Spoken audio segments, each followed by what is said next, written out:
एक दिन बहुत काली रात के अंधेरे में एक भयानक चुड़ैल जाग उठती है। उस दिन बहुत ही भयानक रात थी। चुड़ैल सुंदरपुर गांव की ओर बढ़ रही थी। तभी वह सुंदरपुर गांव को देखती है और फिर कहने लगती है, आज तो मैं बहुत दिनों के बाद इस जंगल में आई हूँ। आज इस जंगल में कोई भी नहीं बचेगा। इस गांव में आतंक मचने वाला है। इस गांव के सभी बच्चे, स्त्रियां, जवान आदमी और सबों को मार डालूंगी। किसी को भी नहीं छोड़ूंगी। सब एक एक कर कर मरेंगे और सबों की मृत्यु होगी। एक एक कर कर सबों को मार डालूंगी। अब इस गांव की ओर बढ़ती हूँ और इसे गांव के सभी लोगों को मारती हूँ। इतनी बात कहते ही चुड़ैल सुंदरपुर गांव की ओर निकल जाती है और फिर धीरे धीरे सुंदरपुर गांव की ओर बढ़ जाती है। कुछ ही देर बाद सुंदरपुर गांव पहुंच जाती है और वहां जाकर जब वो देखती है तो वहां पर उसे कोई भी नहीं मिलता और फिर उस गांव में आकर घुस आती है और फिर कहने लगती है, यहाँ पर तो कोई भी नहीं दिख रहा। अब मैं क्या करूं? मेरी तो कुछ समझ में भी नहीं आ रहा। अब मुझे एक काम ही करना होगा। एक बार सड़क पर जाकर देखना होगा कि वहां पर कोई आ रहा है या नहीं आ रहा। नहीं तो ऐसे तो मुझे कोई भी खाने के लिए नहीं मिलेगा। मैं कैसे शक्तिशाली बनूंगी? मुझे कुछ ना कुछ तो करना ही पड़ेगा। मुझे सड़क पर ही देखना पड़ेगा कि कोई आ रहा है या नहीं।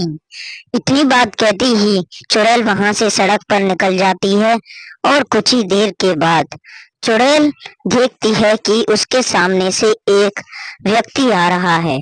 उसी के सामने आ जाती है और फिर व्यक्ति डरने लगता है और डर से थर थर कांपता है।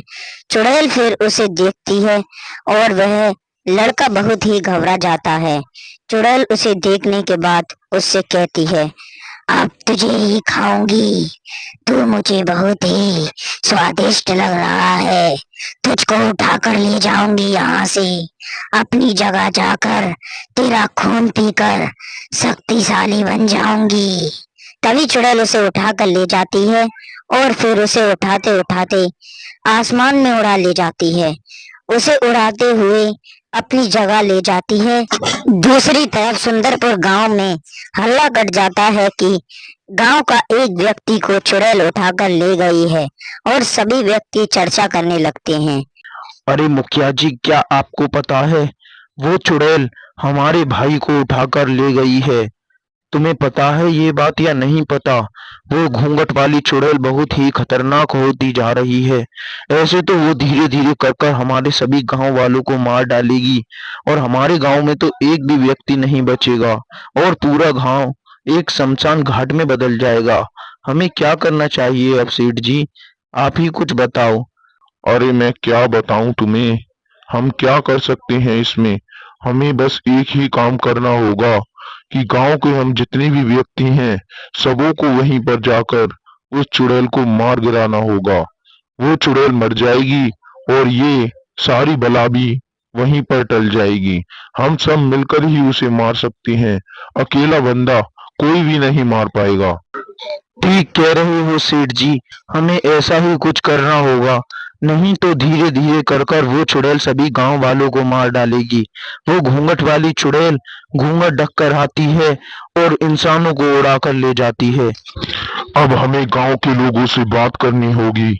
हमें जल्दी से जल्दी ये काम करना है, नहीं तो वो एक एक कर कर सबों को ऐसे ही मार डालेगी। जल्दी चलो यहाँ से। इतनी बात कहते ही वो दोनों फिर वहां से निकल जाते हैं और कुछ ही देर के बाद ही गांव के सभी व्यक्तियों के पास जाकर पहुंच जाते हैं। उन्हें दो व्यक्ति मिलते हैं और फिर उनसे कहने लगते हैं, सुनो सभी गांव वालों, क्या तुम्हें ये बात पता है कि वो घूंघट वाली चुड़ैल सबों के पीछे पड़ चुकी है और वो एक एक कर कर सभी गांव वालों को मार रही है? हमें कुछ ना कुछ तो करना होगा, नहीं तो वो धीरे धीरे कर कर ऐसे ही सबों की टांग पकड़ कर ले जाएगी और फिर उनका खून पी जाएगी। हमें तो कुछ ही ना कुछ करना होगा। हाँ, ये बिल्कुल ठीक कह रहा है। हमें कुछ ना कुछ तो करना ही होगा। तुम सब सलाह बना लो और उस चुड़ैल को मारने की तैयारी कर लो, नहीं तो वो चुड़ैल तुम्हें भी मार डालेगी और तुम्हारे बच्चों को भी नहीं छोड़ेगी। वो एक-एक कर सबों को उठाकर ले जा रही है और सबों का खून पी रही है। इतनी बात सुनते ही लड़का बहुत घबरा जाता है और कहता है, अच्छा मुखिया जी, वो धीरे धीरे कर सबों को मार डालेगी तो हमें कुछ जल्दी करना होगा, नहीं तो ऐसे तो वो हमारे बच्चों को भी उठाकर ले जाएगी। मैं अपनी जान की बाजी लगाऊंगा और मैं उस चुड़ैल को मरवाऊंगा। तुम चिंता मत करो मुखिया जी, मैं जरूर जाऊंगा। हाँ जी, हमें कुछ ना कुछ तो करना ही होगा, नहीं तो वो चुड़ैल अगर हमारे बच्चों को उठा के ले गई तो मैं तो जीते जी मर जाऊंगी। हमें कुछ ना कुछ तो करना ही होगा। चलो, हम भी तुम्हारे साथ तुम्हारी सहायता करेंगे। सभी गांव वाले मिलकर उसको मारेंगे। हाँ, ये बहादुरी की बात करी ना तुमने। तुम बहुत अच्छी बात करते हो मेरे भाई। तुमने आज अपनी बहादुरी दिखा ही दी। तो हम रात को ये सारी प्लानिंग बनाकर उसको मारेंगे। मैं पास जाकर खड़ा हो जाऊंगा उसके। लड़का इतनी बात कहते ही रात हो जाती है और वो गांव के बाहर जाकर रात में खड़ा हो जाता है और देख रहा होता है कि वो घूंघट वाली चुड़ैल कब आएगी। अरे इतनी देर हो गई, अभी तक तो वो घूंघट वाली चुड़ैल मुझे दिख ही नहीं रही। मुझे खामखा डर और लग रहा है। ये इतनी भयानक भयानक कुत्तों की आवाज आ रही हैं, तो उससे मुझे बहुत ही डर लग रहा है। मैं क्या करूं, मुझे कुछ समझ में नहीं आ रहा। यहाँ से चला जाऊं या क्या करूं? बोलो, कुछ बोलते क्यों नहीं हो मेरे भाइयों? मुझे लगता है कि तुम अच्छे से छुप गए हो। वो चुड़ैल तो यहाँ पर दिख ही नहीं रही। तुम छुपे रहो, अगर वो आ जाए तो पीछे से चाकू मार देना। तभी वह चुड़ैल इतनी बात कहते ही सामने आ जाती है और उसके पास आने लगती है। लड़का बहुत डर जाता है और थर थर कांपने लगता है और फिर कुछ ही देर के बाद चुड़ैल उसे देखते हुए कहने लगती है, आज तो तू भी मरेगा। धीरे धीरे कर कर मैं ऐसे ही अपनी शक्तियां परम्पार कर लूंगी और मुझ में बहुत शक्तियां आ जाएंगी। तुझे भी उसी की तरह मार डालूंगी जो कल मारा था। अब तू भी उसी की तरह मरेगा और तेरी भी ऐसे ही मृत्यु होगी।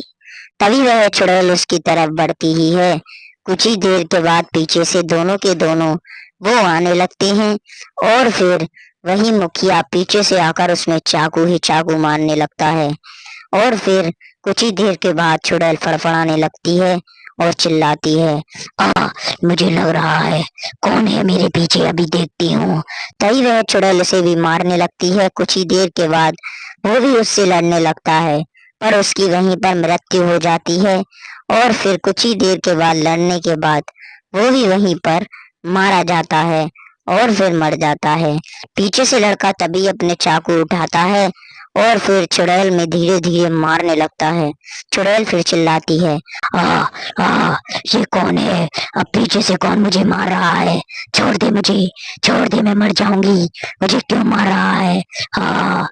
मैं मर जाऊंगी, छोड़ दे। तभी वह चुड़ैल को लड़का मार देता है और वो दोनों पूरे गांव को वहीं पर बचा लेते हैं और यहीं पर उन दोनों की जीत हो जाती है और पूरे गांव बच जाता है।